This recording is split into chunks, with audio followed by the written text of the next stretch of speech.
Hello student, केम छो? मजामा? साईराम। હવે last time આપણે વૈજ્ઞાનિક અંકોમાં કઈ રીતે રૂપાંતર કરવું, વૈજ્ઞાનિક એકમ પદ્ધતિની અંદર છે એ એકમ પછી દશાંશ ચિહ્ન મૂકી અને 10 ની ઘાતમાં ફેરફાર થતો હતો. ઝડપથી એ હું રિવાઇઝ કરી જાઉં કે એક કરતા મોટી સંખ્યા હોય તો દશાંશ ચિહ્નને ડાબી બાજુ ખસેડવાનું છે. જેટલા સ્થાન ખસેડીએ એટલી ધન ઘાતમાં વધારો થાય છે. કઈ રીતે વધારો થાય એ આગલા લેક્ચરમાં પણ મેં કીધું હતું. અને એક કરતા નાની સંખ્યા હોય તો દશાંશ ચિહ્નને જમણી બાજુ એકમ પદ સુધી ખસેડવાનું, જેથી 10 ની ઋણ ઘાતમાં વધારો થશે. જેટલા સ્થાન ખસેડો એટલી 10 ની ઋણ ઘાત વધશે. એ પણ સામાન્ય એની અંદર ગણિત લાગુ પડે છે. એવી રીતે આજે આપણે વૈજ્ઞાનિક અંકોના ગુણાકાર અને ભાગાકાર તેમજ સરવાળો બાદબાકી શીખશું. બહુ બેઝિક હોય છે, પણ અમારો કોન્સેપ્ટ એવો છે કે દરેક વિદ્યાર્થીને આવડવું જોઈએ. તો ચાલો શરૂ કરીએ વૈજ્ઞાનિક અંકોના ગુણાકાર અને ભાગાકાર. જેમ કે પહેલું ઉદાહરણ આપણે લઈએ, 1.2 ગુણ્યા 10 ની 5 ઘાત ગુણ્યા 5 ગુણ્યા 10 ની 4 ઘાત. આ વૈજ્ઞાનિક અંકોનું કોઈ પણ આપણે દાખલો ગણીએ એમાં સ્ટેપ આવ્યું તો ગુણાકાર હોય તો ચિંતા કરવાની જરૂર છે જ નહીં. કાઉન્સ છોડી નાખો. 1.2 ગુણ્યા 5 ગુણ્યા 10 ની 5 ઘાત ગુણ્યા 10 ની 4 ઘાત. 1.2 ગુણ્યા 5 12 50 60 એટલે કે 6.0 ગુણ્યા 10 ની 9 ઘાત. કારણ કે ગુણાકારની ક્રિયા હોય તો આધાર સરખો તો ઘાતનો સરવાળો કે બાદબાકી થાય. હવે બીજું ઉદાહરણ જોઈએ. 12 ગુણ્યા 10 ની 4 ઘાત ગુણ્યા 5 ગુણ્યા 10 ની 8 ઘાત. તો અહીં 12 ગુણ્યા 5 ગુણ્યા 10 ની 4 ઘાત ગુણ્યા 10 ની 8 ઘાત.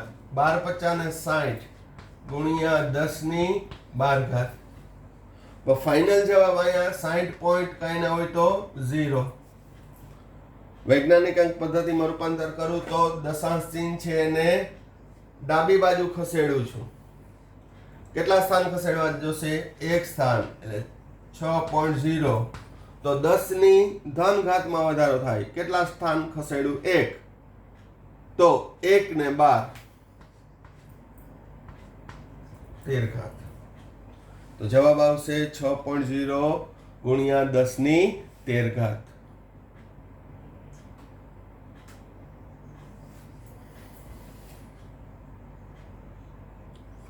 નેક્સ્ટ એક્ઝામ્પલ, 0.8 ગુણ્યા 10 ની 3 ઘાત ગુણ્યા 0.2 ગુણ્યા 10 ની -4 ઘાત. તમે પહેલેથી આમાં વૈજ્ઞાનિક અંક પદ્ધતિમાં રૂપાંતર કરી શકો અથવા છેલ્લે કરો. જેમ કે અહીંયા 0.8 ગુણ્યા 0.2 ગુણ્યા 10 ની 3 ઘાત ગુણ્યા 10 ની 4 ઘાત. 0.8 દુ 16, 0.16 કેલ્ક્યુલેટર દ્વારા કેલ્ક્યુલેશન કરશો. અહીં 10 ની આધાર સરખો, ગુણાકારની ક્રિયા તો ઘાતનો સરવાળો કે બાદબાકી, +3 -4 એટલે -1. 1.6 ગુણ્યા 10 ની -2 ઘાત. અગેન 0.16 છે, એક કરતા નાની છે. દશાંશ ચિહ્નને જમણી બાજુ ખસેડું. એક સ્થાન ખસેડ્યું એટલે એક ઋણ ઘાતમાં વધારો થશે. -1 માઇનસ એટલે કે -2. તો અહીં આ કોઈ પણ અંક સંખ્યા હોય, ગુણાકારની ક્રિયામાં એ જ નિયમ લાગુ પડે. હવે એક ભાગાકારનું ઉદાહરણ લઈ લઈએ. દાખલા તરીકે 3.5 ગુણ્યા 10 ની 8 ઘાત ભાગ્યા 2 ગુણ્યા 10⁴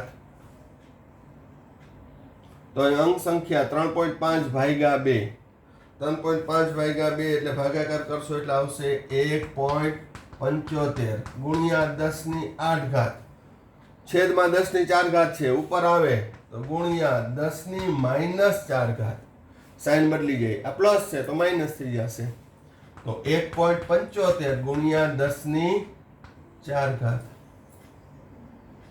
હવે આવા હું ઉદાહરણ ગમે એટલા આપું મેઇન તમારે છે એ ગણતરીની અંદર કે ભાઈ ગુણાકારની ક્રિયા હોય તો ઘાતનો કઈ રીતે કરવાનું તો કે આધાર સરખો તો ઘાતનો સરવાળો કે બાદબાકી અહીં કૃપા કરીને અહીં 2 અહીંયા 10⁸ ને 2 વડે ભાગતા નહીં મજાક કરું છું નહીં જ ભાગો કારણ કે તમે ઇન્ટેલિજન્ટ છો ઘણા ભાગી નાખે છે બરાબર આપણા વિદ્યાર્થીની પણ ભાગતા નહીં અંક સંખ્યા હોય ને ઘાતાંક સંખ્યાને ભાગ કરી શકાય નહીં એ આવશે ઘાતનું ઘાત હોય ત્યારે સરવાળો ગુણાકાર કે ભાગાકાર થાય એ આગળ આવશે રીત પરંતુ આ 2 વડે ભાગતા નહીં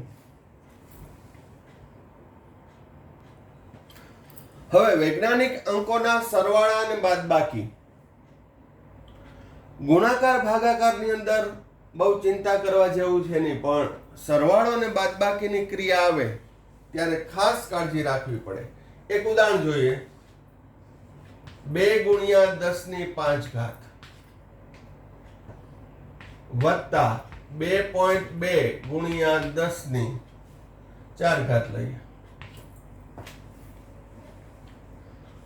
તો 2 વૈજ્ઞાનિક અંકો વચ્ચે કઈ ક્રિયા છે સરવાળાની ક્રિયા છે તો સરવાળાની ક્રિયા હોય તો બંને વૈજ્ઞાનિક અંક સંખ્યામાં ઘાત સમાન કરવી જરૂરી છે ફરી ધ્યાન આપશો ગુણાકારમાં તો એવી કઈ ચિંતા જ નથી ગુણાકાર જ કરી નાખતા હતા આધાર સરખો તો ઘાતનો સરવાળો બાદબાકી કરી નાખતા હતા જે ક્રિયા આવતી હોય પરંતુ અહીં સરવાળો આવે 2 વૈજ્ઞાનિક અંકો વચ્ચેનો સરવાળો આવે ત્યારે ઘાત સમાન કરવી પડે તો ઘાત સમાન કરવા માટે કાં તો 4⁵ કરું અથવા અહીંયા 5⁴ કરું પછી 2 નહીં કરું તો તું નહીં થઈ જાય સમજાય છે તો તમે કયો એ કરીએ કે મારે તે નક્કી કરી લઉં હવે અત્યારે મારે જ નક્કી કરવું જોશે ને અહીંયા 5 ઘાત છે અહીંયા મારે 5 ઘાત કરવી છે 2 ગુણ્યા 10⁵ વત્તા હવે અહીંયા મારે 5 ઘાત એટલે 1 ઘાત વધારવાની છે તો ધન ઘાત ક્યારે વધે તો કે દશાંશ ચિહ્નને ડાબી બાજુ ખસેડું તો દશાંશ ચિહ્નને ડાબી બાજુ એટલે 0.22 ગુણ્યા 10⁵ ફરીથી ડાબી બાજુ એક સ્થાન ખસેડ્યું એટલે 10⁴ થઈ 10⁴ ને વત્તા 4 10⁵ હવે 2 વત્તા 0.22 ગુણ્યા 10⁵ એ કોમન નીકળશે બરોબર કૌંસમાં 2 વત્તા 0.22 ગુણ્યા 10⁵ સિમ્પલ મેથ્સ છે ફરી પાછું કાઉન્સ છોડો તો શું થાય 2 ગુણ્યા 10⁵ 0.22 ગુણ્યા 10⁵ બહુ સિમ્પલ છે પણ મેં તમને કીધું કે આપણે પ્રાસ્તાવનાથી લઈ અને સ્વાધ્યાય સુધીના દરેક મુદ્દાઓ દાખલાઓ એના ક્વેશ્ચન એની ચર્ચા કરીએ છીએ તો 2.22 ગુણ્યા 10⁵ એનો જવાબ થશે જે તે દાખલામાં એવું સ્ટેપ આવ્યું હોય તો ખ્યાલ આવે છે ઓકે તો સરવાળામાં શું ધ્યાન રાખવાનું તો કે ઘાત છે એ કેવી કરવી પડે સમાન કરવી પડે ઘાત સમાન ના કરો તો એ સરવાળો તમારો ખોટો પડશે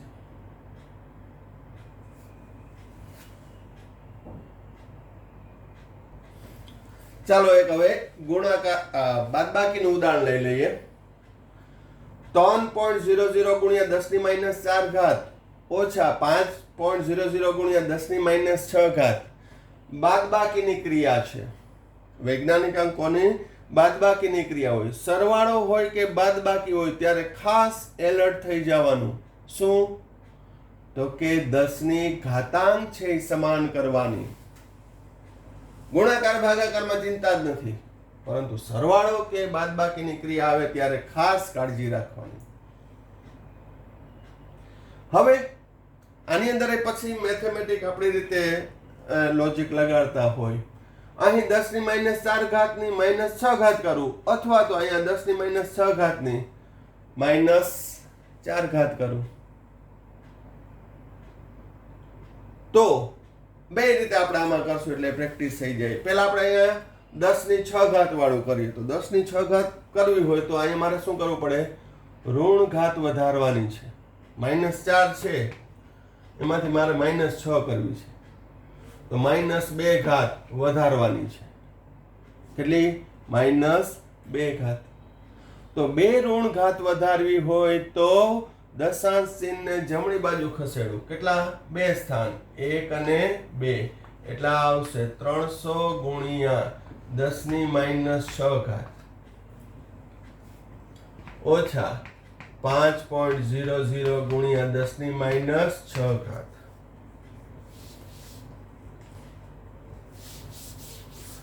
હવે ઉપાધિ નથી, ઘાત સમાન થઈ ગઈ. હવે અંક સંખ્યાની મારે બાદબાકી કરવાની છે. 300 ઓછા 5 કૌંસની બહાર 10 ની માઇનસ 6 ઘાત. અહીંયા પણ ભૂલે ચૂકે 10 ની માઇનસ 12 ઘાત ના કરતા, છતાંય કરી આવે સાહેબ તમે બોલ્યા હતા ને એટલે કરી. એટલે મહેરબાની કરીને ના કરતા, થોડુંક મેથ્સ લોજિક લગાડજો. કાઉન્સ છોડું તો પાછું કાઉન્સને અહીંયા ગુણાવું તો ઉપરનું આવી જશે સ્ટેપ. 12 ઘાત આવે તો કઈ રીતે આવે? એટલે થોડું થોડું જ્યારે સ્ટેપ લખો ત્યારે વિચારીને લખવાનું. બરોબર કે બીજું કઈ ના સમજાણું, પણ સર તમે ભૂલ કરવાનું કીધું હતું ને એ બરોબર સમજાઈ ગયું. ખ્યાલ આવી ગયો? એટલે અહીંયા 12 ઘાત કરતા નહીં. નો 295 ગુણ્યા 10 ની માઇનસ 6 ઘાત 295.0 2.95 1 અને 2 સ્થાન ખસેડ્યા ડાબી બાજુ તો ધન ઘાત વધે 10 ની 2 ઘાત, એટલે જવાબ આવશે 2.95 ગુણ્યા 10 ની માઇનસ 4 ઘાત.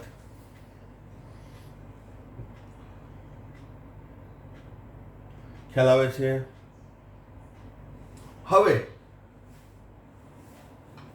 આપણે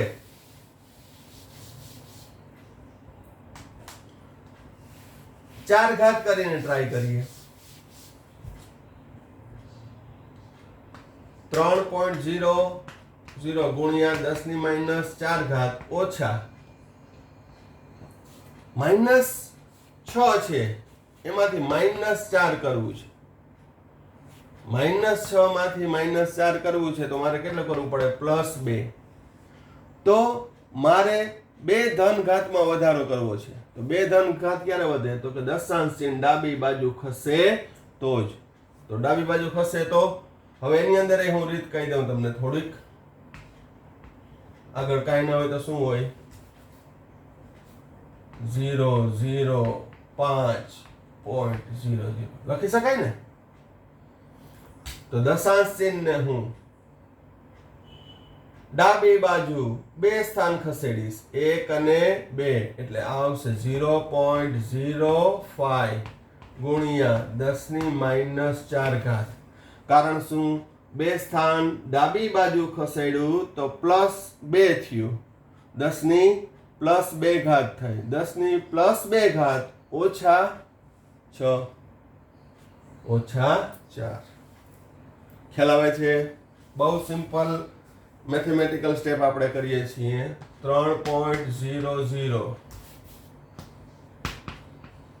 ઓછા 0.05 ગુણ્યા 10 ની 4 ઘાત 2.95 ગુણ્યા 10 ની 4 ઘાત.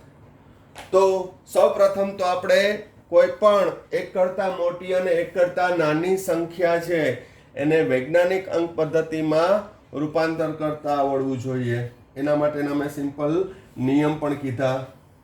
ત્યારબાદ એ વૈજ્ઞાનિક અંક પદ્ધતિમાં વૈજ્ઞાનિક અંકોના ગુણાકાર, ભાગાકાર, સરવાળો, બાદબાકી વગેરે પણ આવડવું જોઈએ. કારણ કે આવા સ્ટેપ તમારે કેમેસ્ટ્રીની અંદર, ફિઝિક્સની અંદર જ્યાં જ્યાં ન્યુમેરિકલ્સ હશે ત્યારે ડગલે ને પગલે છે ઉપયોગી થશે. પરિણામે આ બધા બેઝિક મેથ્સ છે એના સ્ટેપ યાદ રાખવાના છે. તો આ થઈ વૈજ્ઞાનિક અંકો, તેના સરવાળા, બાદબાકી, ગુણાકાર, ભાગાકાર. હવે આના જેવા તમે પણ પ્રેક્ટિસ કરી શકો. પ્લસ ટેક્સ્ટબુકમાં આપ્યા છે, હું પણ એક્સ્ટ્રા ઉદાહરણ તમને મોકલાવીશ, પણ તમારી રીતે કરવાનું. જોઈ જોઈને ઉતારા પાણી ના કરતા, એટલે થોડો કોન્ફિડન્સ આવશે. ચાલો હવે બીજું એક વિજ્ઞાનની અંદર અગત્યનું પરિબળ, પરિશુદ્ધતા અને ચોકસાઈ.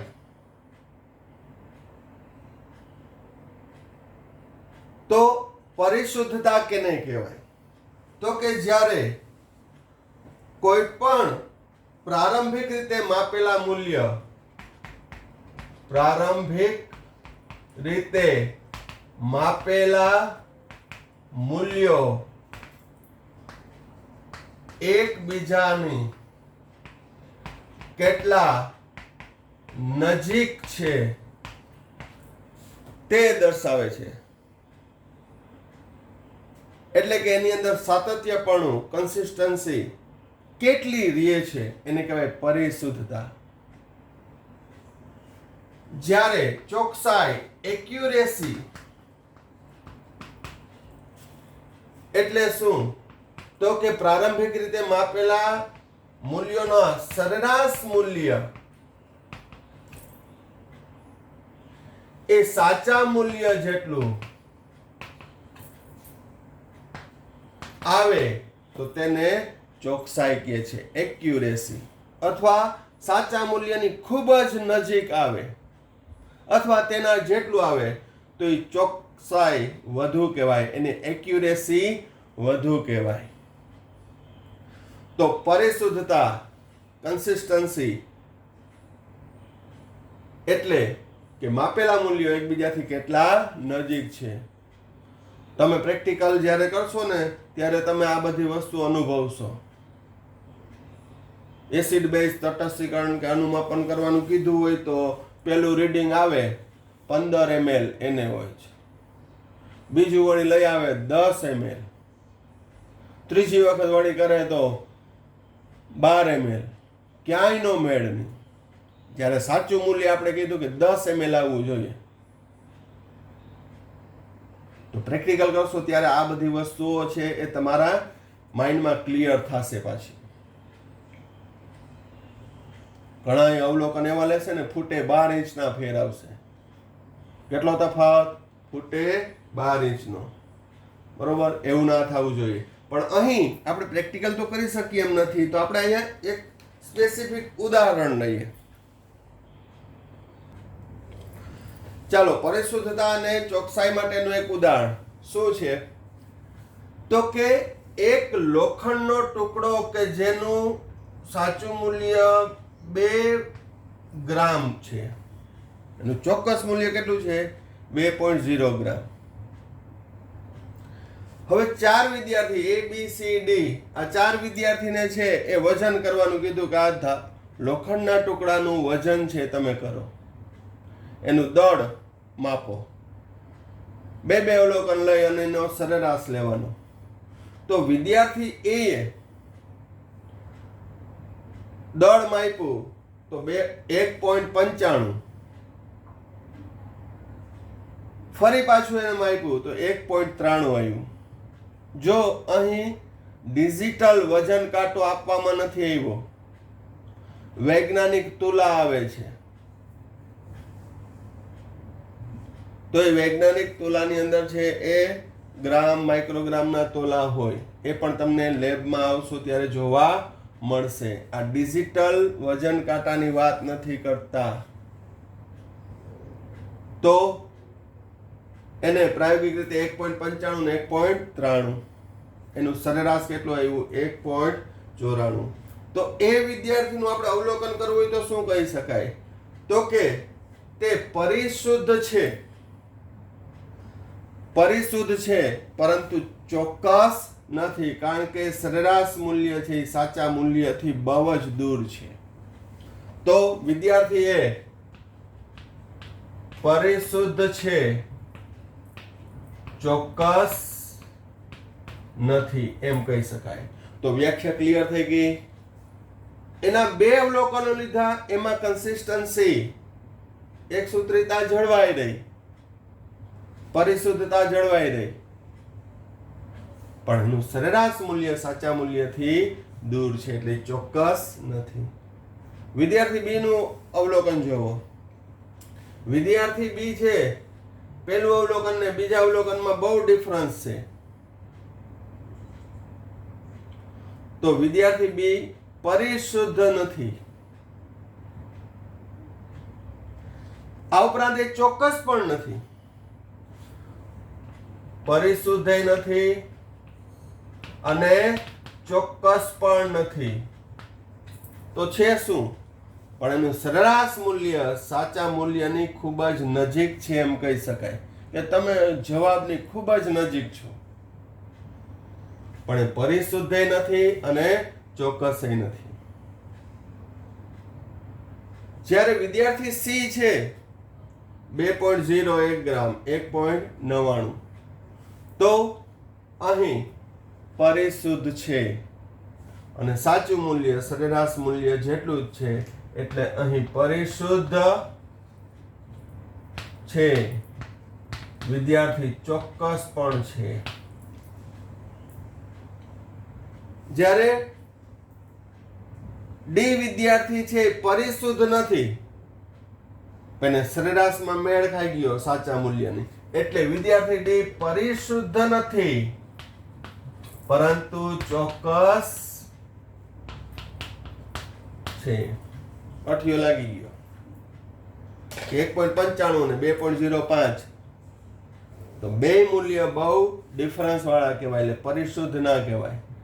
એના મૂલ્યમાં સાતત્યતા જળવાણી નથી, પણ સરેરાશ મૂલ્ય કોએક્સિડન્ટલી સાચા મૂલ્યની નજીક આવ્યું.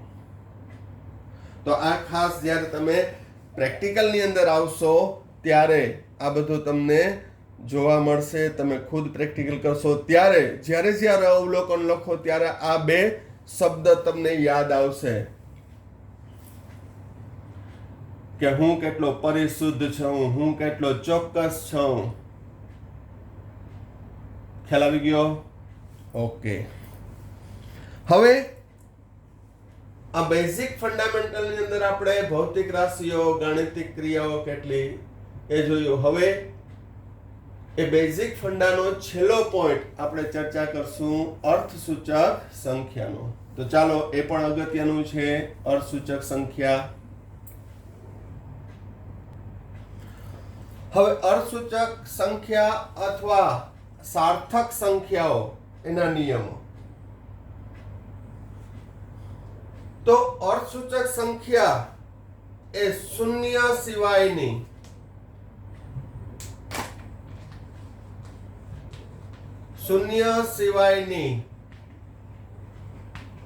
સંખ્યા છે એ અર્થસૂચક સંખ્યા ગણવામાં આવે છે. જેમ કે 254 તો એમાં અર્થસૂચક સંખ્યાઓ 3 છે. 5432 તો એમાં અર્થસૂચક સંખ્યા 4 છે. 12.1 અર્થસૂચક સંખ્યા 3 છે. 100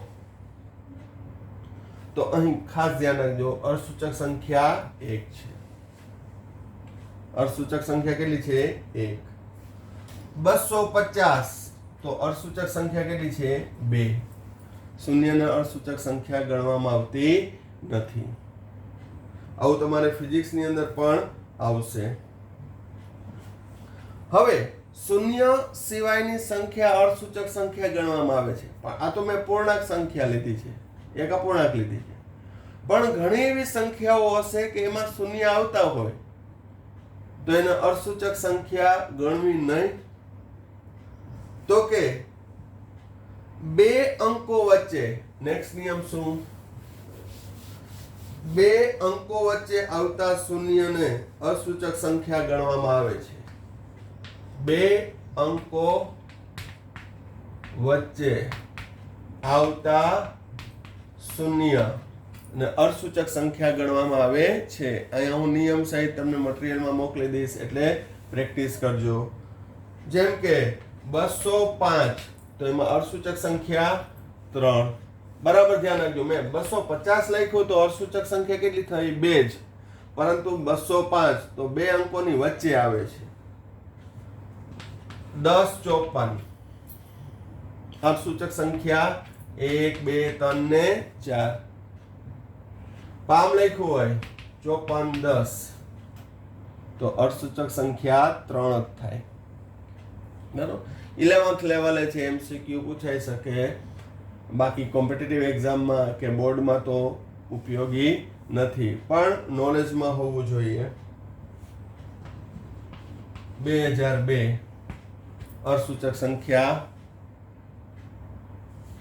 2020 હોય તો શું? અર્થસૂચક સંખ્યા 3. પણ 2002 હોય તો 4. અહીંયા 2, 3, 3. તો આ બે અંકો વચ્ચે આવતા શૂન્ય છે અને અર્થસૂચક સંખ્યા ગણવામાં આવે છે. ચાલો નેક્સ્ટ નિયમ. એક કરતા નાની સંખ્યા હોય તો ત્યારે દશાંશ ચિહ્ન પહેલા અને દશાંશ ચિહ્ન પછી આવતા શૂન્યને અર્થસૂચક સંખ્યા ગણવામાં આવતા નથી. જેમ કે 0.25 લઉં તો અર્થસૂચક સંખ્યામાં 2 થઈ.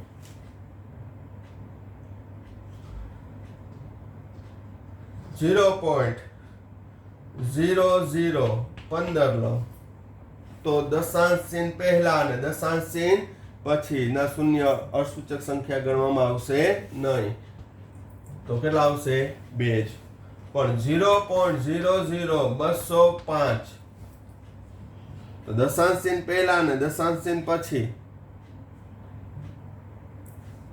એ અર્થસૂચક સંખ્યામાં ગણવામાં આવશે નહીં, પરંતુ 205 માં શૂન્ય વચ્ચે આવે છે તો એ અર્થસૂચક સંખ્યા 1, 2 ને 3 થશે. 0.200 બરાબર ધ્યાન રાખજો. દશાંશ ચિહ્ન પહેલા અને દશાંશ ચિહ્ન પછી આવતા શૂન્યને અર્થસૂચક સંખ્યા નહીં ગણવામાં આવે, પણ અહીં 2 પછી 00 તો અહીં અર્થસૂચક સંખ્યા કેટલી થશે? 3. કારણ કે અહીં 0.2 પછી કાંઈ ના લખું તો અહીંયા શું હોઈ શકે? 0 થી 9 હોઈ શકે, અહીંયા 0 થી 9 હોઈ શકે. પરંતુ અહીં એક્યુરેસી, ચોકસાઈ એટલી બતાવી કે અહીં 0 થી 9 માંથી એકેય સંખ્યા નથી, ખાલી 0 જ છે. અહીં 0 થી 9 માંથી એકેય સંખ્યા નથી, ફક્ત 0 જ છે. એકેય નથી, 2 નથી, 3 નથી, 4 નથી. એટલે એની 3 અંક સુધી એક્યુરેસી દર્શાવે છે. માટે અર્થ દર્શાવતી સંખ્યા એ કેટલી થશે? એમાં 3. ક્યાં સુધી એક્યુરેસી દર્શાવે છે? તો કે દશાંશ ચિહ્ન પછી 3 ડિજિટ સુધી છે એક્યુરેસી દર્શાવે છે. તો આ અર્થસૂચક સંખ્યા છે એના નિયમો કહેવાય. હવે શૂન્ય બીજું ક્યારે દર્શાવવામાં આવે છે? નેક્સ્ટ નિયમ.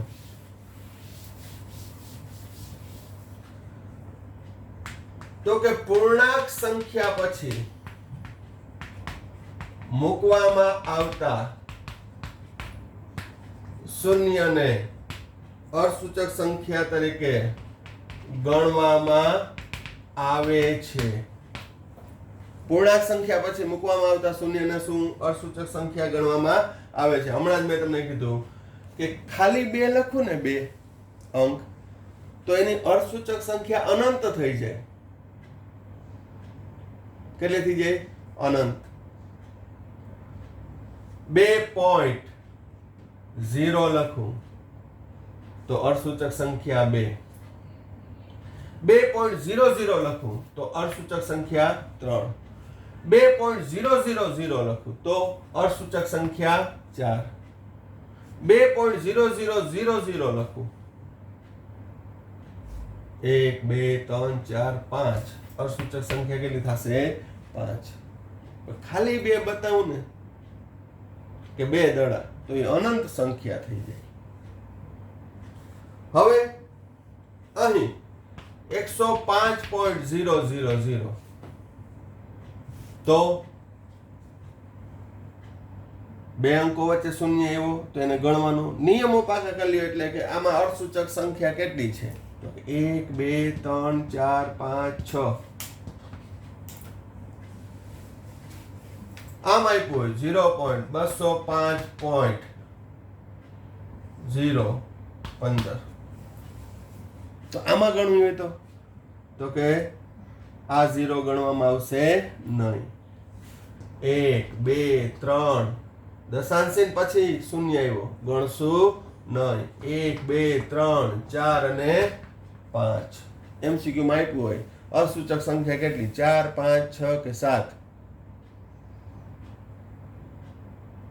તો અહીંયા કેટલી આવશે? 5.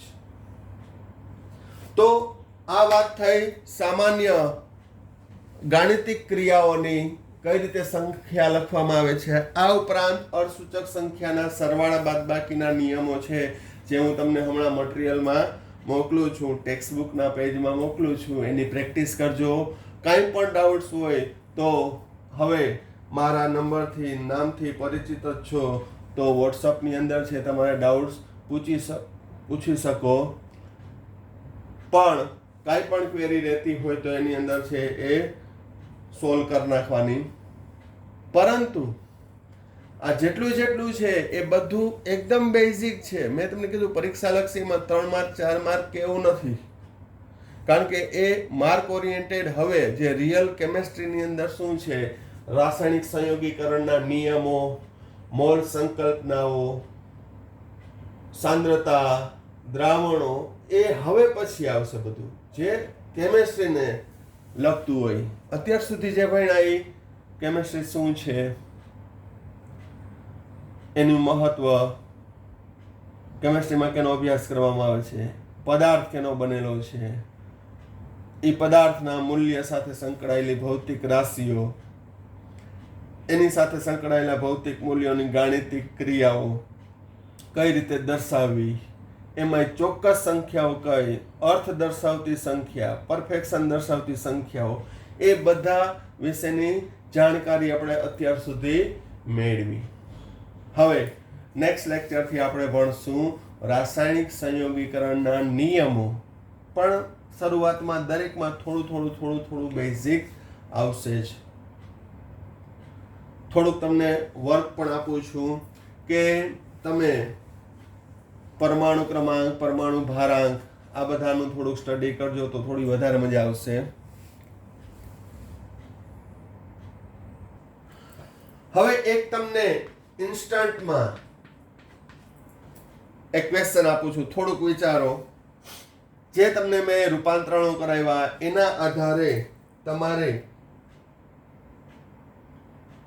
જવાબ આપવાનો છે, કોમેન્ટ બોક્સની અંદર આપવાનો છે.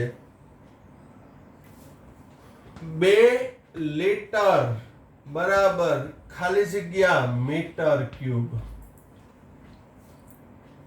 એનો જવાબ કેટલો આવશે? 2 લીટરનું મીટર ક્યુબમાં. તમારી રીતે છે એ સોલ્યુશન કરી જવાબ કોમેન્ટ બોક્સમાં અથવા તો મને મેસેજ કરીને આપી શકો છો. પરંતુ બુક્સ કે કાંઈ જોવાની નથી. તમારી રીતે એની અંદરથી કેટલું તમને યાદ છે, કઈ રીતે રૂપાંતરણ કરી શકો, એ સ્વપ્રયત્ન કરવાનું છે. આપણે સારું લગાડવાનું નથી, સાચું લગાડવાનું છે કે આ મને આવડ્યું કે નહીં. એટલે પ્રમાણિકપણે છે તમે ગણતરી કરી, કારણ કે બધું શીખડાવ્યું જ છે. અને ટ્રાય કરજો. Okay, thank you. સાંઈરામ.